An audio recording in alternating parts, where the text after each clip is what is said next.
नमस्कार आमी चले एसेছি रूपा किचेन उइथ कुकिंगे अन्य दिनेर मतन आजकेও আর একটা রেসিপি নিয়ে চলে এসেছি। আজকে এখানে আছে এটা মটরের ডালটা ভিজিয়ে রেখেছিলাম, দিয়ে এটাকে বেটে নিয়েছি। এটা মটরের ডালটাও বাটা হয়ে গেছে। আর এখানে হচ্ছে মোচাটা সিদ্ধ করে এটাকেও বেটে নিয়েছি ধুয়ে ভালো করে।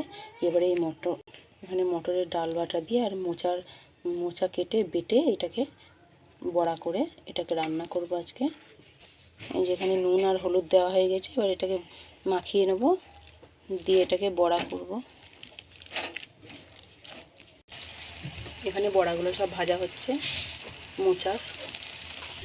মোচার বড়াগুলো এক পিঠ উল্টে দিয়েছি। এগুলো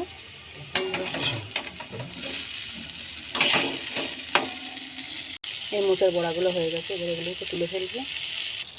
এখানে মোচার বড়াগুলো সব ভাজা হয়ে গেছে, এগুলোকে তুলে নেওয়া হয়ে গেছে। আর এখানে আছে আলু, পেঁয়াজ, টমেটো, এগুলো দিয়ে তরকারি করব। এখানে গোটা জিরে তেজপাতা দিয়ে দিয়েছি। এবার পেঁয়াজগুলো দিচ্ছি। এখানে আলু আর টমেটো আছে, এটা দিয়ে দিচ্ছি। লবণ, আলুটা ভাজা ভাজা হয়ে গেছে। এবার মশলা দিয়ে দেবো একে একে। এটা হলুদ গুঁড়ো, এইসব মশলা দিয়ে দিয়েছি। জিরের গুঁড়ো, হলুদ গুঁড়ো, লঙ্কার গুঁড়ো, আদা বাটা দিয়ে দিচ্ছি। ভালো করে এটাকে কষে নিচ্ছি।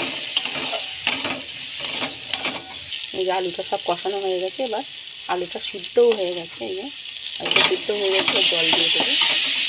জল দিয়ে দিয়েছি, জলটা একটু বেশিই দিতে হয়, নাহলে বড়াতে জলগুলো সব টেনে নেবে ঝোলগুলো। ঝোলটা ফুটে গেছে, এবার বড়াগুলো সব দিয়ে দেবো। যে ভেজে রেখেছিলাম মোচার বড়াগুলো এবার সব দিয়ে দিচ্ছি ঝোলে।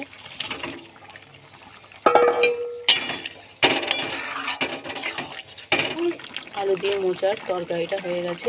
এবার ওপর থেকে একটু গরম মশলা দিয়ে দেবো। যে মোচার বড়ার তরকারিটা হয়ে গেছে, এটাকে নামিয়ে ফেলেছি। অবশ্যই ভিডিওটা প্রথম থেকে শেষ পর্যন্ত দেখবেন, কেমন হয়েছে অবশ্যই জানাবেন। ভালো লাগলে একটা লাইক করবেন। আজকের খুব সুন্দর একটা রেসিপি হয়েছে। আজকের রেসিপি এই পর্যন্তই। পরের দিন আবার একটা অন্য রেসিপি নিয়ে চলে আসবো।